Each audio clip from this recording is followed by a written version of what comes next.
Je vous demande d'accueillir le pape de l'anticipation et de la prospective, scientifique, écrivain, surfeur, entrepreneur. J'en oublie beaucoup. Je vous demande d'accueillir très chaleureusement Joël de René.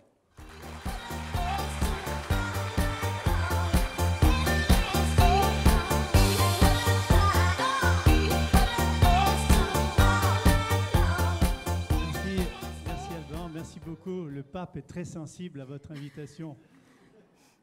Très sensible à une invitation qui me permet d'imaginer avec vous 2050, avec la seule différence, c'est que par rapport aux livres que j'écris habituellement et qui me permettent de rentrer un peu plus dans le détail philosophique et sociologique, là en 30 minutes, je vais ne faire qu'évoquer un kaléidoscope de possibilités, d'ailleurs tout à fait liées au film que vous avez vu et qui vont toucher les grands thèmes dont vous avez parlé ce matin. 2050, c'est dans 35 ans, une génération. Si on se réfère à 1980, qui était il y a 35 ans, il n'y avait pas d'Internet, il n'y avait pas de smartphone. Et la grande différence entre 1980 et 2015, par rapport entre 2015 et 2050, c'est l'accélération exponentielle. L'accélération exponentielle veut dire que tout va de plus en plus vite et la densité des informations est de plus en plus grande. L'exponentielle, pour vous donner un exemple, c'est comme un nénuphar rond qui double de surface tous les jours dans un bassin circulaire. Au bout de 95 jours, il atteint 3% de la surface du bassin. Question, au bout de combien de temps il atteindra la totalité de la surface du bassin? Dans 5 jours. Ça, c'est l'exponentiel. Donc nous vivons dans un monde exponentiel et il faut comprendre 2050 à l'horizon de cette extraordinaire évolution. Donc nous serons en 2050 dans un monde hyper connecté. Encore plus connecté que maintenant, entre les gens, entre eux, les gens et les objets. Il y aura 650 milliards d'objets qu'on appelle the Internet of Things, l'Internet des objets, les voitures, etc. Nous-mêmes, nous serons hyper connectés. Les humains, les objets, les organisations auront changé en 2050 à cause de cette hyperconnexion. Jadis, on parlait encore, même en 2015, d'Internet. On disait on va sur Internet. Les entreprises disaient il faut que nous soyons sur Internet pour être dans le coup du digital. Non, on est dans un écosystème numérique. Un écosystème, nous sommes dedans. Nous respirons l'oxygène, nous crachons du CO2. Un écosystème, c'est un système complexe où les éléments sont en interdépendance les uns avec les autres, qui modifient les liens et que nous modifions en retour. Donc cet écosystème numérique nous a déjà modifiés. Nous sommes des hommes et des femmes augmentés. Vous, tous dans la salle, vous êtes des hommes et des femmes augmentés, avec dans vos poches, pratiquement tous, un smartphone qui a une capacité de traitement informatique 10 000 à 100 000 fois supérieure à ce qu'il y avait en 1980, il y a 35 ans. 10 000 à 100 000 fois supérieure à la capacité des ordinateurs qui ont envoyé le projet Apollo. Il est dans votre poche. Il sert à la fois de communicateur, de stockeur d'informations, de stockeur d'images, de stockeur de photos, de recherche d'informations, d'envoi de mails, etc. Donc vous êtes des hommes et des femmes augmentés. Ça a changé nos vies, ça a changé notre façon de travailler en 2050, ça change la politique en 2050, ça change les entreprises.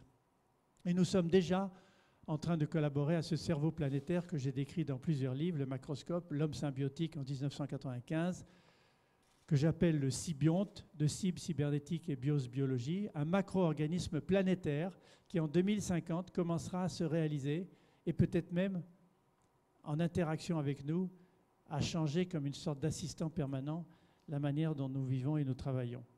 Alors je vais employer beaucoup le terme intelligent, comme tout le monde l'emploie, la voiture intelligente, la ville intelligente, la maison intelligente, le téléphone intelligent.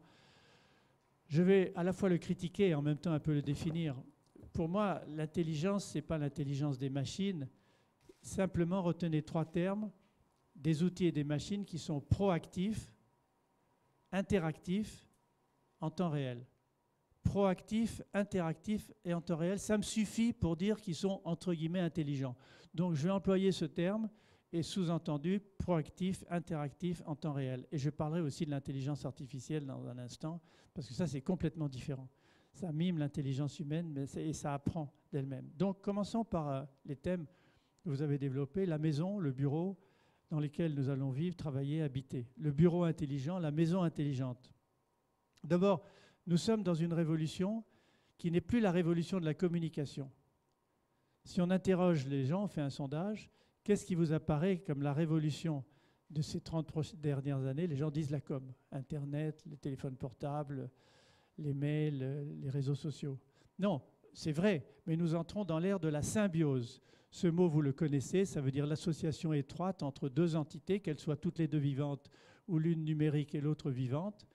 La symbiose entre le biologique et le numérique, le biologique, le numérique et l'électronique. Nous y sommes rentrés déjà. Donc la maison intelligente sera symbiotique. C'est-à-dire que nous l'habitons, mais elle s'adapte à ses habitants. Elle change l'ambiance des pièces, elle change la température des pièces quand les gens la quittent, l'éclairage.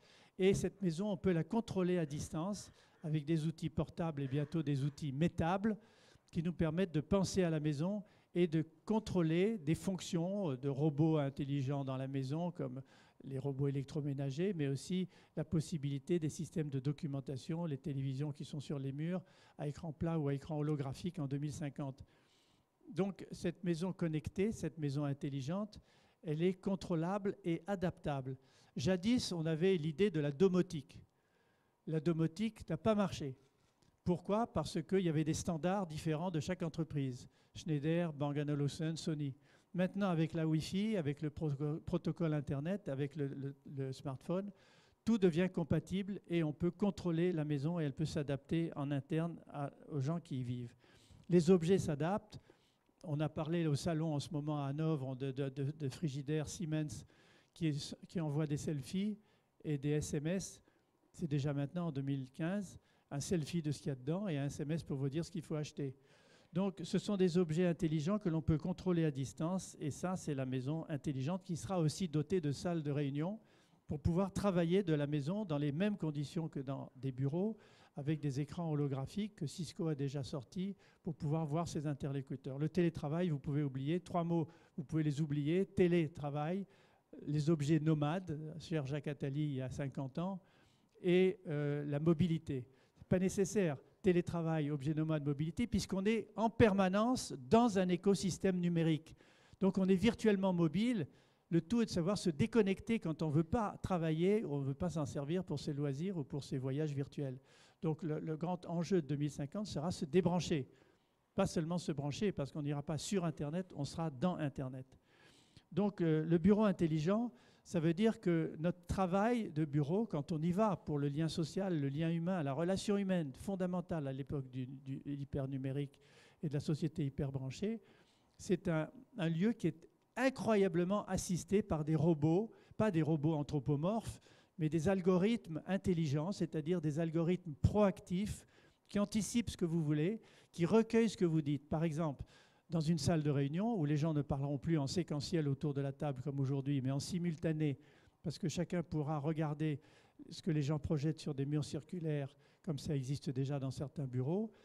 Les assistants intellectuels, les robots intellectuels, les robots logiciels vont écouter les conversations, prendre en vidéo numérique tout ce qui se dit, de telle sorte que vous pourrez avoir un résumé en une demi-page, un résumé en une page, un résumé de la totalité in extenso de tout ce qui a été dit, et vous pourrez par la voix, un mois après ou un an après, dire « redonnez-moi tout ce qui a été dit à la réunion du 7 septembre, telle date ». Donc ça va être des assistants comme des secrétaires, des majordomes permanents qui existent déjà. En grande partie, ils sont testés par beaucoup d'entreprises, toujours proactifs, anticipatifs de ce que l'on veut faire et en même temps enregistrés en vidéo et en son et en faisant des résumés à partir de la voix. Donc le travail de bureau complètement difficile, le grand problème va être la frontière entre la vie privée, la vie personnelle familiale et la vie professionnelle, puisque, comme le dit très bien le petit film, on sera des multi-entrepreneurs, on travaillera beaucoup en multitâches, la jeune génération en particulier, elle a compris le côté intermittent, job en peer-to-peer, ce qu'on appelle aux États-Unis les slashers. Les slashers, ce sont des gens qui ont plusieurs jobs à la fois, intermittents, ils arrêtent, ils en reprennent un autre. C'est les freelancers. Donc on va aller de plus en plus vers cela, avec, comme je vais le dire dans un instant, la critique profonde du travail salarié dans des structures hiérarchiques. Donc la frontière va être très difficile à tenir entre les loisirs, le bureau et le travail. Déjà aujourd'hui, en 2015, il y a ce qu'on appelle le BYOD, qui en anglais veut dire « Bring Your Own Device », veut dire que beaucoup d'entreprises se sont aperçues, notamment maintenant qu'elles ont des CDO, des Chief Digital Officers, aussi importants que les CEO pratiquement. Des Chief Digital Officers, j'en ai rencontré déjà tout à l'heure en bavardant un peu pendant le buffet, il y en a. Le BYOD permet de montrer que les gens peuvent travailler plus efficacement avec leurs propres outils qu'ils amènent, leurs tablettes aujourd'hui, mais bientôt ce sera des outils métables ou des LRA, des lunettes à réalité augmentée, qu'avec les outils du bureau, ils sont plus efficaces. Le problème, il est à la fois juridique et la gestion de son temps, de savoir comment faire la frontière et la différence entre les deux. Le déplacement, on en a placé, on l'a vu dans le petit fil, là aussi trois mots, la voiture intelligente, voiture connectée, la route intelligente, l'autoroute intelligente et la ville intelligente, au sens où je l'ai décrit tout à l'heure. La voiture connectée, elle existe déjà, elle est en test en 2020, elle va se répandre dans le public, mais déjà des entreprises comme Toyota, un des plus grands constructeurs mondiaux, travaillent sur la voiture intelligente, mais pas seulement hyper connectée toute seule, c'est-à-dire autonome. Les gens ont un rôle, il y a un rôle entre l'humain et l'automobile. L'automobile connectée est une sorte d'ange gardien qui vous évite de faire des bêtises et sur laquelle, même si elle est connectée, vous jouez aux cartes avec vos voisins dans l'arrière de la voiture, vous pouvez intervenir par la voix ou par le geste à différents moments. Donc, voiture connectée ne peut marcher que comme les livraisons connectées ou les futurs taxis connectés qui viendront vous chercher à l'endroit où vous voulez, ou les bus connectés qui viendront chercher plusieurs personnes à différents endroits en 2050, n'est possible que dans une route intelligente, c'est-à-dire une route qui, au lieu de donner des signaux visuels que les gens lisent, donne à la fois des signaux visuels, mais en même temps des signaux numériques et électroniques que les voitures connectées, bus connectés, taxis connectés comprennent eux aussi. Donc c'est déjà la ville intelligente qui se met en place, où les maisons sont connectées entre elles, les voitures sont connectées entre elles. C'est déjà une réalité aujourd'hui. V2G, V2V, vehicle to vehicle, connexion pour savoir qui est à côté de vous, où ils vont, créer des liens humains au-delà des liens du numérique. Donc la transmobilité, comme on l'a vu très bien dans le petit film, qu'on peut choisir un transport en train, un Hyperloop, comme le train de Elon Musk, dans un tube sur coussin d'air, 1000 km/h entre San Francisco et Los Angeles. C'est un projet réel. Obama a donné son accord. Donc il y aura des trains de ce type, Hyperloop, en 2050 sur coussin d'air, très très rapide, mais on pourra choisir ensuite, en descendant de ce train, d'aller dans une voiture à hydrogène, à pile à combustible, choisir louer un vélo électrique ou un scooter électrique, voire même le mini Segway qu'on a vu un peu et que j'ai testé dans le film, c'est-à-dire un Segway, au lieu d'avoir le guidon, on se déplace avec des batteries électriques dans la rue en inclinant son corps dans un sens ou dans un autre. Donc la transmobilité sera la clé en 2050, le choix pour le consommateur, le voyageur, du type d'outil qu'il veut utiliser pour se déplacer. Mais il y aura aussi dans ces déplacements des drones. J'ai parlé des livraisons par taxi. Uber se lance dans la livraison par taxi. On sait où vous êtes, on sait que vous voulez un produit pharmaceutique ou un produit cosmétique ou comestible. Et la voiture Uber viendra non pas vous chercher, mais vous apporter le produit. Donc déjà, ça se fait. En 2050, ce sera courant.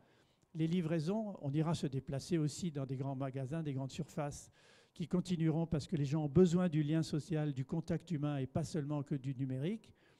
Mais même si le e-commerce va se diversifier avec des drive-in, on ira chercher les objets qu'on a commandés sur Internet, on aura des livraisons. Amazon a parlé de livraison par drone, on a beaucoup rigolé, mais les drones en 2050 seront partout.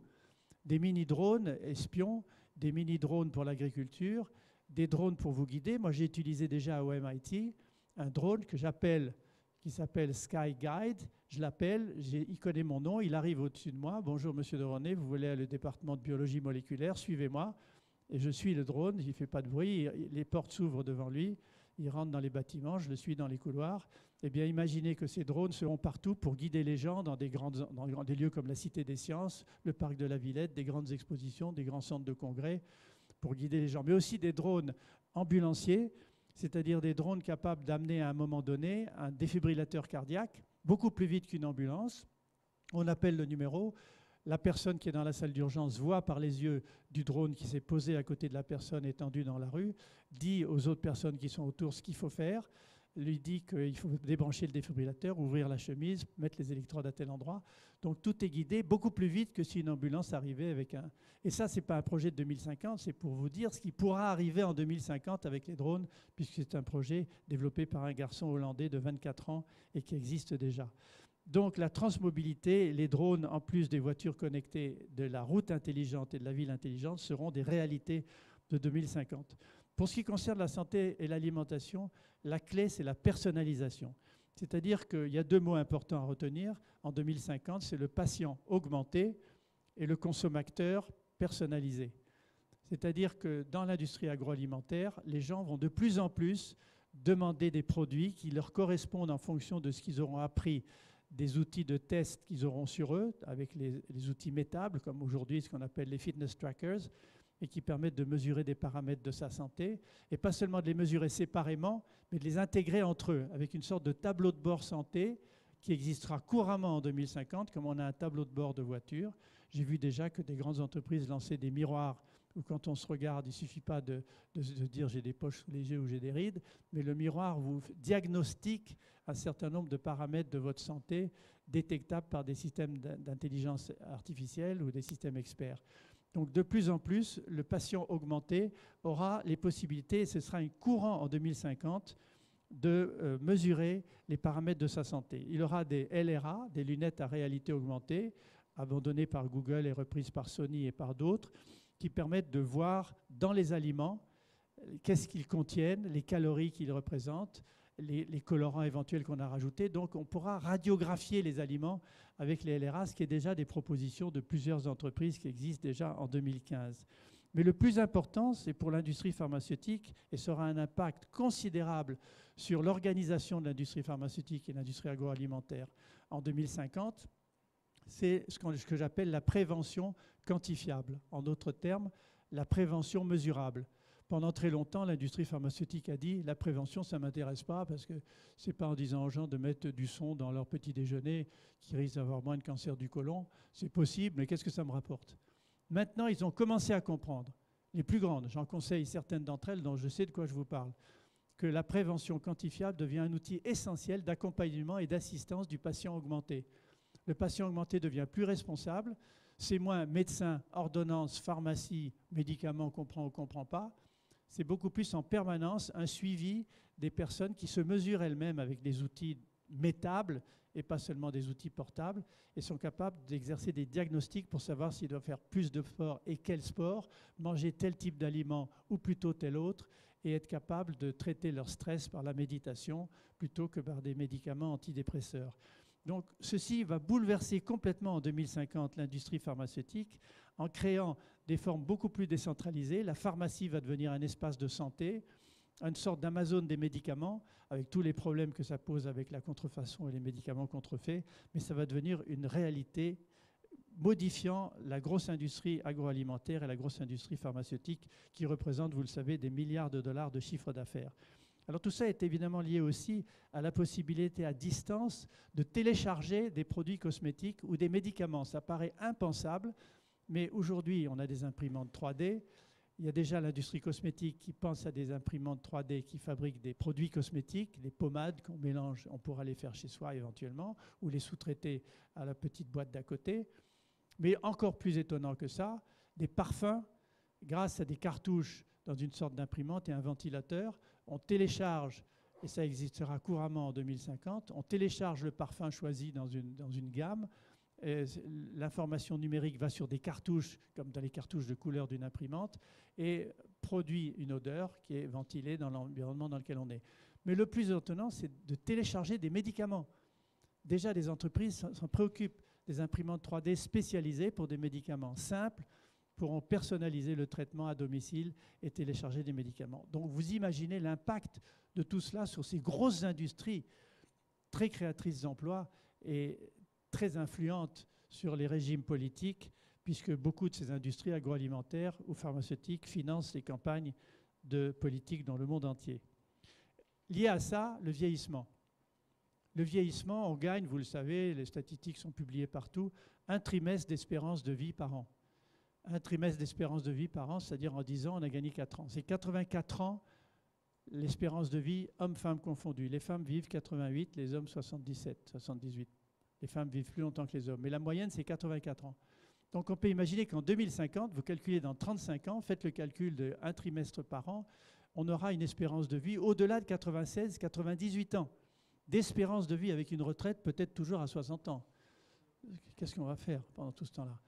Donc il va falloir développer des activités pour les silver air, la silver economy, et le fait que ce qu'on appelle les seniors sont beaucoup plus consommateurs, notamment d'outils numériques et de logiciels, que beaucoup d'ados. Donc je ne discute pas de ça, j'en parle beaucoup dans mes livres, notamment dans mon dernier livre, Surfer la vie, et dans 2020, les scénarios du futur. Donc le vieillissement fera que la question ne sera pas de vivre plus vieux, mais de vieillir jeune, c'est-à-dire de rester en forme longtemps. Comme le disait Mark Twain, la vieillesse est si longue qu'il ne faut pas commencer trop tôt. Et donc, dès maintenant, on sait en 2015 qu'est-ce qu'il faut faire pour rester en forme longtemps. Quelqu'un de 75 ans, aujourd'hui, est comme quelqu'un de 55 ans il y a 30 ans. Si cette personne a fait ce qu'il fallait sur le plan nutritionnel, sportif, management du stress, etc. Mais j'ai décrit ça dans tellement de livres que je ne suis pas là pour vous en parler. En revanche, avec la possibilité de réimplanter des organes fabriqués par des bio-imprimantes 3D, des organes défectueux, avec la possibilité de faire repousser dans le corps des organes comme la salamandre qui repousse une queue ou qui repousse ses pattes, qui est déjà des objectifs de la médecine d'aujourd'hui. On peut imaginer un corps réparé par pièces détachées comme un avion qui a 30 ans, un Airbus, mais qu'en fait il est nickel, parce que chaque fois qu'il y a la moindre petite chose, on remplace une pièce. D'où ce que j'appelle en 2050 la tentation du transhumanisme. Les transhumanistes sont des gens scientifiques sérieux, Ray Kurzweil, Laurent Alexandre, Aubrey de Grey, qui pensent qu'on peut vivre 500 ans. Même 1000 ans, dit Laurent Alexandre. L'autre jour, il a commencé une conférence chez TED en disant « Dans la salle, je suis déjà des personnes qui vont vivre 1000 ans. » Bon, je veux bien. Mais moi, je ne les crois pas parce que je pense que le transhumaniste est élitiste, individualiste, égoïste et narcissique.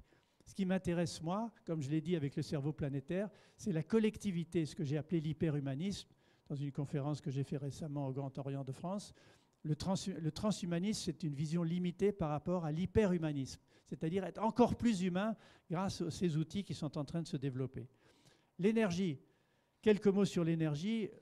Nous vivrons dans un monde énergétiquement complètement différent, c'est-à-dire dans une démocratie énergétique en 2050. Aujourd'hui, nous sommes liés à des systèmes pyramidaux pour les énergies fossiles et les énergies fissiles. Autrement dit, le fuel, l'essence et le nucléaire. Tout ça aura progressivement disparu grâce au mix énergétique qui combine les économies d'énergie, l'efficacité énergétique et les énergies renouvelables combinées entre elles. Les énergies qui ne sont pas permanentes, comme le soleil et le vent, combinées à des énergies permanentes, comme la biomasse, la géothermie, l'hydroélectricité. Mais ce ne sera possible qu'avec une grille intelligente que j'appelle EnerNet, c'est-à-dire une connexion de smart grid entre elles, c'est-à-dire des grilles qui, biologiquement, en quelque sorte, comme notre corps, s'adaptent à l'offre, s'adaptent à la demande et réagissent à l'été, à l'hiver, au froid, au chaud, etc. Donc, 3E plus smart grid, c'est un changement révolutionnaire dans la consommation d'énergie. Et je dis démocratie énergétique parce qu'en France notamment, le nucléaire aura progressivement disparu en 2050. Beaucoup de centrales auront été fermées, y compris l'EPR, la centrale dite révolutionnaire parce que de la plus avancée sur le plan nucléaire, qui devait ouvrir en 2012, qui devait coûter 3 milliards, qui est prévu pour ouvrir en 2018 avec 13 milliards d'euros et qui sera fermée, comme Superphénix a été fermé en 1998. Donc un paysage énergétique complètement différent, les gens faisant de l'énergie en peer-to-peer, l'échangeant entre elles grâce à la smart grid. Mais surtout, on va revoir apparaître des progrès sur la fusion nucléaire.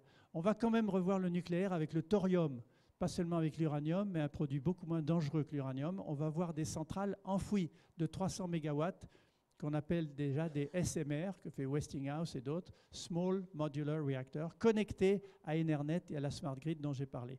Donc un paysage différent à la fois sur le plan industriel et politique et sur le plan citoyen pour demain. Mais la révolution de 2050, elle est déjà en cours aujourd'hui. Ce sont les feuilles artificielles, c'est-à-dire la possibilité de fabriquer grâce à l'énergie solaire, à l'hydrogène, à l'oxygène, à l'oxygène aussi, mais au CO2 et à l'énergie, de l'hydrogène et des produits alimentaires. C'est-à-dire qu'on va fabriquer des feuilles artificielles de la taille de plusieurs hectares sur les champs qui seront capables de fabriquer, rien qu'avec le soleil, l'eau et le CO2, des produits alimentaires. La révolution de la photosynthèse va être une révolution encore plus importante que la révolution numérique que nous sommes en train de vivre, que nous vivrons encore plus en 2050. Deux derniers sujets, l'éducation, l'industrie et la sociopolitique. L'éducation, nous allons passer en 2050 de l'éducation nationale à la coéducation locale. Je dis bien de l'éducation nationale, pyramidale, à la coéducation locale. C'est-à-dire que de plus en plus de parents, il va y avoir l'ubérisation de l'éducation. Des parents, des enseignants, des volontaires vont éduquer, coéduquer, les jeunes se coéduqueront entre eux. La question des diplômes sera un peu la même que celle pour les MOOC aujourd'hui, M-O-O-C, qui veut dire Massive Online Open Course. Vous pouvez des millions de personnes suivre des cours d'économie, de physique, de biologie. Il n'y a pas de diplôme reconnu par les États, mais il y a des systèmes d'évaluation suffisamment sophistiqués, de coévaluation, qui permettent notamment à des entreprises comme Cisco ou Microsoft, chez qui nous sommes, d'engager des gens qui ont suivi des MOOC, même s'ils n'ont pas le diplôme de Harvard ou le diplôme du MIT. Donc de plus en plus, nous allons vers une coéducation locale et même une coéducation intergénérationnelle. C'est-à-dire que les anciens, les seniors, qui ont une expérience de certains côtés, pourront aider les jeunes à mieux s'orienter et les jeunes pourront aider les seniors à mieux utiliser les outils de 2050 qui seront encore plus sophistiqués que les outils numériques d'aujourd'hui. Donc, coéducation locale par rapport à éducation nationale, éducation sur mesure à la demande. Déjà, Facebook et Google, maintenant, la semaine dernière, ont décidé de lancer en plus dans leurs réseaux sociaux des systèmes d'éducation personnalisés gratuits pour permettre à des jeunes de se former à leur vitesse et à leur demande. Bien sûr, ils récupéreront toute cette formation en revendant les services qu'ils auront acquis à d'autres grâce à leur système de valeur ajoutée par les clients. Mais c'est un cas qu'il faut noter puisque ça date de la semaine dernière. Donc en 2050, éducation à la demande, coéducation intergénérationnelle et le rôle des entreprises dans la formation. Sur le plan industriel et sociopolitique, le mot-clé, c'est la désintermédiation. En 2050, la plupart des grands systèmes vont être désintermédiés. La banque, l'assurance, le tourisme, les loisirs, les voyages, les transports. Désintermédiés veut dire que dans la société collaborative qui naît aujourd'hui et qui est en train de naître, société de partage, les gens vont faire de plus en plus sans supprimer. Jeremy Rifkin le dit très bien dans son dernier livre, La société au coût marginal zéro, sans supprimer les systèmes traditionnels, capitalistes ou dirigistes étatiques, vont se glisser ce qu'il appelle les collaborative commons, c'est-à-dire des sociétés où les gens vont travailler les uns pour les autres, en partage, en solidarité, pas toujours pour le profit, mais aussi pour l'impact social que cela peut avoir. Désintermédiation. Impact fondamental de ce monde hyper-connecté sur l'industrie pharmaceutique, agroalimentaire, j'en ai parlé, la banque en peer-to-peer, l'assurance en peer-to-peer. La banque a enfin compris, ça fait 15 ans qu'on leur dit, mais ils ont enfin compris l'importance du paiement mobile, qui existe plus en Afrique qu'en Europe, l'importance du crowdfunding, l'importance du financement participatif, pour le dire en français. Et progressivement, les banques et aussi maintenant les compagnies d'assurance sont en train de s'orienter vers une forme plus désintermédiée avec un rôle plus grand de leurs clients. On a repensé le travail entre 2015, 2020 et 2050. Le travail salarié, hiérarchique, pyramidal, selon le Code du travail dans les entreprises, a été repensé en fonction de cet éclatement des multi-entrepreneurs, des slashers, et des freelancers. Et le fait que les jeunes nous le montrent, c'est vraiment, vous discutez avec des jeunes de 20 ans, c'est leur volonté, c'est de ne pas avoir un job comme papa et maman voulaient grâce à un diplôme structuré dans une entreprise hiérarchique et faire tout le temps le même boulot. C'est de sauter d'un job à l'autre. Bon, c'est sûr qu'on peut gagner moins d'argent, il y a plus de risques. Et il faudra inventer, en 2050, on y sera presque arrivé, à ce que ces jobs de partage, cette société collaborative, tiennent aussi compte des problèmes sociaux des gens, c'est-à-dire la retraite, la sécurité sociale, l'assurance danger, etc. Hillary Clinton l'a dit dans son discours récemment, et notre ministre de l'économie, M. Macron, en a parlé pas plus tard qu'il y a 3 semaines. Donc, un impact fondamental sur le travail, sur l'intermittence, d'autant plus que les robots intelligents et l'intelligence artificielle vont grignoter pas seulement le travail des cols bleus dans les usines, mais le travail des cols blancs. Notaires, avocats, professeurs, consultants, juristes, comptables, de plus en plus risquent ou de voir leur travail déplacé complètement par des robots et l'intelligence artificielle, ou, savoir les utiliser pour être plus performants, travailler différemment, peut-être moins, mais utiliser tous ces systèmes qu'on commence déjà à utiliser, les logiciels proactifs dont je vous parlais tout à l'heure. Donc on a repensé le travail salarié et aussi on voit un double mouvement industriel, bottom-up, du bas vers le haut et du haut vers le bas. Bottom-up, c'est un avantage formidable peut-être et top-down, c'est un risque qu'il va falloir contrôler. Bottom-up, c'est le fait que les imprimantes 3D se diversifient d'une manière incroyable. Les prix diminuent. Les imprimantes 3D modernes sont tout matériaux. Elles font du verre, des objets en verre. Elles font des bijoux en or, des bijoux en argent. Elles font de l'acier, du plastique, de la céramique. Tout matériaux. Baissement des coûts, grande taille. Les Chinois font des maisons avec des imprimantes 3D en projetant du ciment sur des échafaudages. Donc les imprimantes 3D vont créer des TTPE, des très très petites entreprises, fédérées entre elles, qui vont permettre de faire des produits industriels dans les pays en développement et dans les pays développés. On va voir naître des entreprises unipersonnelles multinationales, grâce à des gens qui vont inventer des produits extrêmement intéressants et les fabriquer par les imprimantes 3D, les commercialiser dans le monde. Donc ça, c'est bottom-up. Le risque, c'est top-down, c'est-à-dire qu'on va voir en même temps, en 2050, on le voit déjà maintenant, des monopoles numériques de plus en plus importants.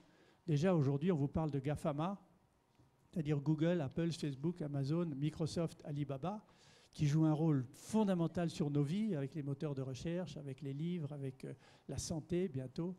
Et Natu.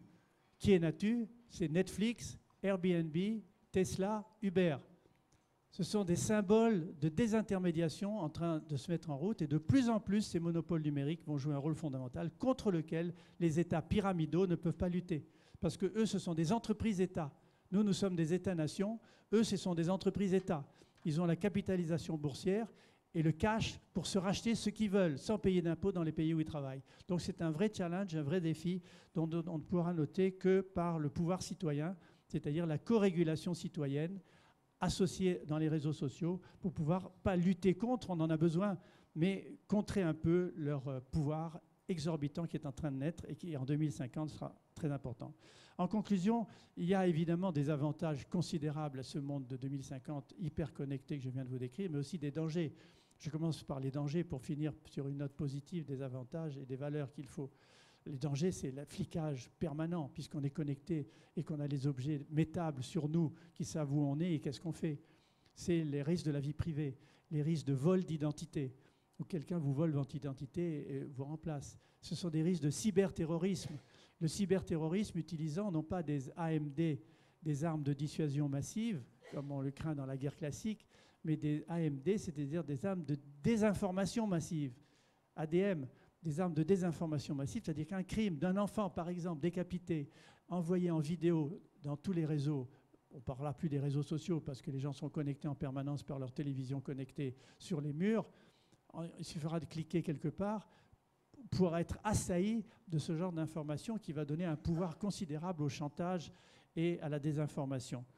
Il y aura aussi le risque de nouvelles drogues du cerveau, c'est-à-dire que la proximité entre le biologique et le numérique va faire, puisqu'on commande déjà des outils en 2050 encore plus directement de notre cerveau vers l'extérieur, ça existe pour des jeux vidéo avec des pastilles qu'on se met sur les tempes, ce qui va du cerveau vers les machines pourra aussi aller des machines vers le cerveau et donc influencer le cerveau de l'extérieur. Donc à côté des NDS, qui sont les nouvelles drogues de synthèse venant du Pakistan ou de Chine, on va voir arriver des nouvelles drogues numériques où les gens vont s'envoyer dans le cerveau des hallucinations, des rêves, des plaisirs extraordinaires, des orgasmes permanents, ou le plaisir qu'on a en regardant un tableau ou en écoutant une belle musique. C'est possible et ça va malheureusement se faire. Alors, pour ne pas terminer sur une note aussi triste et pessimiste, je voudrais dire que cette société hyper connectée permet d'aller aussi vers la société de la connaissance, la société du partage des savoirs. Et le grand enjeu de l'Internet hyper connecté ou l'écosystème numérique des 50 prochaines années, ça va être l'éducation, l'enseignement, le partage. Le grand enjeu, beaucoup plus que le commerce. Ça permet aussi la co-régulation citoyenne pour lutter contre les monopoles numériques. Ça permet de mettre en cause les totalitarismes et de lutter contre eux.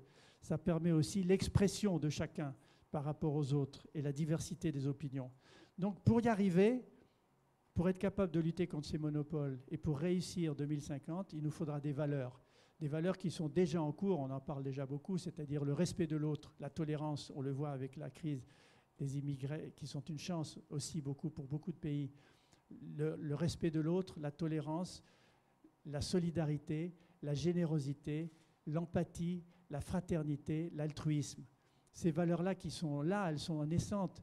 Elles seront encore plus développées, c'est une de mes thèses dans mon prochain livre, encore plus développées avec l'intelligence artificielle et les robots intelligents qui vont développer non pas le transhumanisme, mais ce que j'appelle l'hyperhumanisme, c'est-à-dire être encore plus humain grâce à ces outils techniques et pouvoir exprimer ces valeurs qui aujourd'hui sont un peu occultées par notre nez sur le guidon et le train-train de la vie de tous les jours. Donc oui, le monde hyperconnecté de 2050, mais surtout retour à l'humain. Je vous remercie.